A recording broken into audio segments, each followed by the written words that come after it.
Is. Yo, what's up? We'll find out. It was all fake. Eminem, you grew up in a black community, is that correct? Yes, sir. What black community? What black community? Yeah. Detroit, right? The east side of Detroit. At least he sounds like a black guy today, because then I heard one promo where you sound like a white guy. Yo, man. When I see myself on TV or like later, like when I hear myself back, I hear you. You know? I know What do you see? You know what I'm saying? You're busting my balls here, Howard.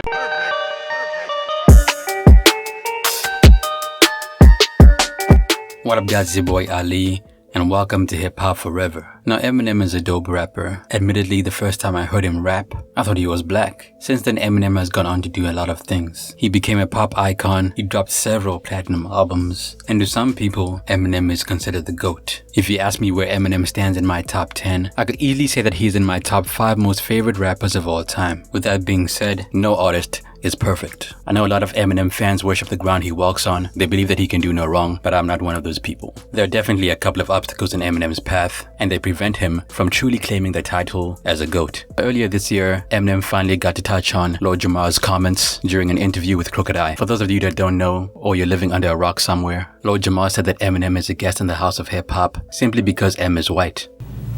White rappers, you're coming to this almost as a guest, okay? Matter of fact, you are guests in the house of hip hop. Now, during the interview with G.O.A.T, Eminem went on to say that he is a guest in the house of hip hop, and even went as far as to say that he's not the king of hip hop. The funny shit is, the whole beef with a certain person, I never said I wasn't a guest. Like, I'm absolutely a guest. I never said I wasn't. And I never said I was the king of anything. Now the question is, why is Eminem being so humble? I mean, if you look at Eminem's accolades, Eminem has become the biggest selling rapper of all time, with over 227 million units sold in his career. He has done it all. Now, there are rappers out there that have sold way less than Eminem who claim to be the GOAT. I'm talking about rappers that can barely move 50,000 units in a week. My point is, if they have the balls to say that they're the king or the GOAT of anything, but their numbers don't reflect this, then why is the person with the actual numbers and accolades to back it up denying being the GOAT or the king? This leads me to the first real and most obvious problem that Eminem has faced throughout his career: his race. Now, I personally don't have any issues with Eminem being a white rapper in a predominantly black genre of music. It's obvious that the guy is mad talented, and he can stand toe-to-toe with just about any black artist. As far as Eminem's lyrical ability goes, Joe Budden aside, nobody really questions it. Everybody knows that he's one of the best. But when we start talking about sales, the real issue becomes more apparent. Now, if you listen to White America on the Eminem show, Eminem raps the following. Let's do the math. If I was black, I would have sold half. I ain't have to graduate from Lincoln High School to know that. Now, this is coming from the horse's mouth, so don't shoot the messenger, right? All I'm saying is, Eminem himself knows that his skin color benefited him a lot and is one of the reasons why he sold a lot of records. The white population here in America is significantly higher than the black population. In most social situations, people tend to identify with others that look like them. So it comes as no surprise that to a lot of the white population in America, those who listen to hip hop, Eminem is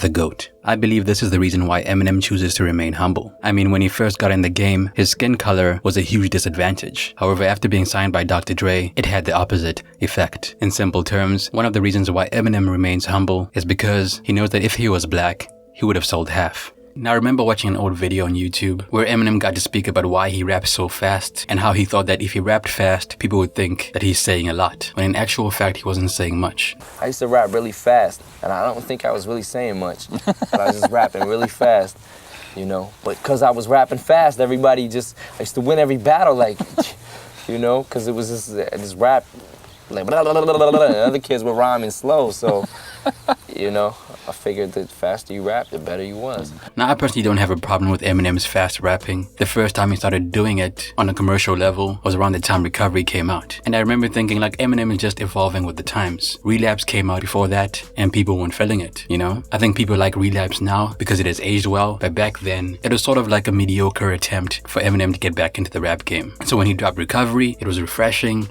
it was new, the production was completely different. I think for the first time, he didn't have Dr. Dre producing most of the tracks. And it's safe to say the album did well, man. It was a commercial success. However, when Eminem dropped Revival, a lot of people started saying that Eminem is just rapping fast for the sake of rapping fast and not really saying anything. I think Joe Budden went on his podcast and spoke about how Eminem doesn't have content in his music anymore.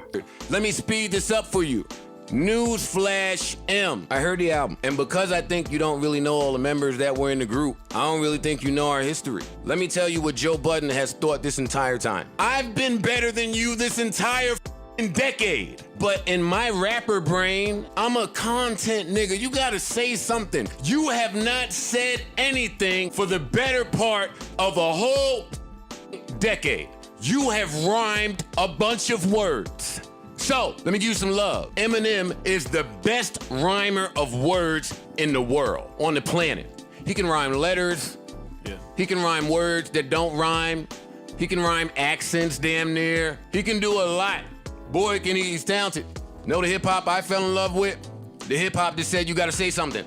During an episode of Everyday Struggle, Joe Budden spoke about this more in depth and said Eminem doesn't have content in his music anymore. He's simply rapping fast for the sake of rapping fast. Now, I've been listening to Music to Be Murdered By since it came out. It's actually a very good album and one of the best albums that came out this year, in my opinion. Now, if you've been following Eminem's career, you'll notice that on every one of his albums, or more specifically on The Eminem Show, on Encore, and his first album, the Slim Shady LP, and the Marshall Mathers LP, M usually has a habit of dropping a first single that's very pop-friendly, catchy, a little bit quirky, and filled with a lot of humor.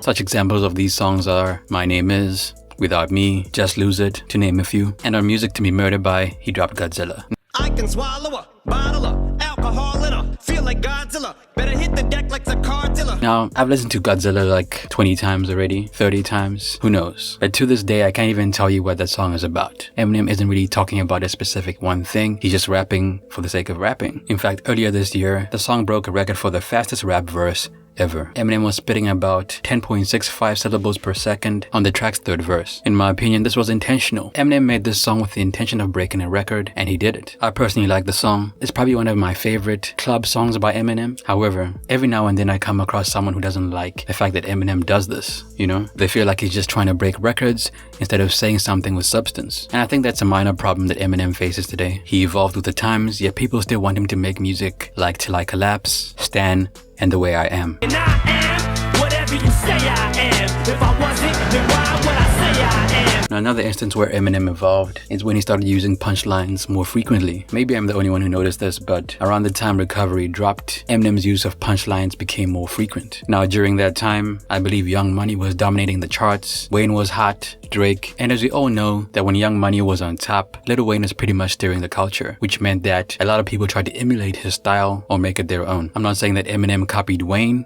but I think Eminem noticed that punchlines were hot back then and decided to use them more in his verses. Now, if you take all of this into consideration, the fact that he raps fast and uses punchlines more frequently, it's clear that Eminem is becoming more of a technical rapper these days. At this point, we all know that he can pack 100 words into one line because we've heard him do it a lot. The thing is, a lot of Eminem fans don't want that. They want Eminem to make music with substance and meaning. For example, Sing for the Moment. These ideas are nightmares to white parents whose worst fear was a child with dyed hair and who likes earrings. Till I Collapse, Cleaning Out My Closet, Not Afraid, and the list goes on. Now, another critique that Eminem has faced over the years is the fact that, apart from maybe 50 Cent, people feel like he's not good at developing and promoting his artists. Now, I've done a lot of videos detailing the rise and fall of Shady Records, what happened to Cassius, what happened to Bobby Creekwater, Style Quo, and so on. And in each one of those videos, there's a common denominator. Apart from Proof's death affecting his desire to work, his motivation and drive, and apart from his drug problems, artists that joined Shady Records noticed one thing. Because they were joining Shady Records, they had to adapt to the Shady Records sound, which usually means production by Eminem, sometimes Dr. Dre, Mr. Porter, etc. For example, when Yellow Wolf joined Shady Records, he already had his own signature sound in the bank. People loved him for it. It was grimy, dark. Everything that we've come to love about Yellow Wolf was prevalent in his earlier work. However, when he joined Shady Records, his sound became more shady, more pop-oriented, still grimy, but Yellow Wolf's sound was being put on the back burner in favor of Eminem's. Slaughterhouse went through the same problem. Before they joined Shady Records, they already had one album under their belt. The album was more dark, haunting, and street. When people think about Slaughterhouse and their legacy, I think that's the album that they prefer. I don't be fucking around on that microphone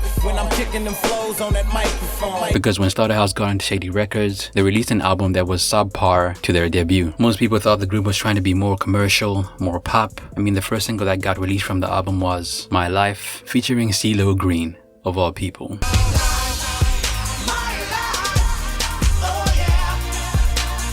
In essence, when Slaughterhouse joined Shady Records, their sound got watered down and almost seemed like they were trying too hard to be pop instead of staying true to who they were. Now, on the other hand, when artists sign to Shady Records, aren't they trying to go pop? I don't believe that artists who sign to Shady Records want to remain underground and less commercial. They sign to the label because they know that Eminem is popular and he can put them in a better place business-wise. So is Eminem really to blame when his artists don't do well commercially? Because it seems like a lot of these artists want to go pop. However, when it doesn't work and their sound changes, they blame the failure on Eminem. But this is just my perspective. Recently, Westside Gunn announced that he's no longer a part of Shady Records, making him just one of many artists that have signed to Shady Records and have not gained the amount of momentum and publicity that they hope for. And as far as Eminem's career goes, it's clear that his legacy is cemented. He's broken a lot of records, he has sold a lot of albums, and in a way he made hip-hop more accessible to a lot of different audiences. Eminem has encountered several obstacles in his career, but he has met them head on. If we bring race into the conversation once again, how many albums do you think Eminem would have sold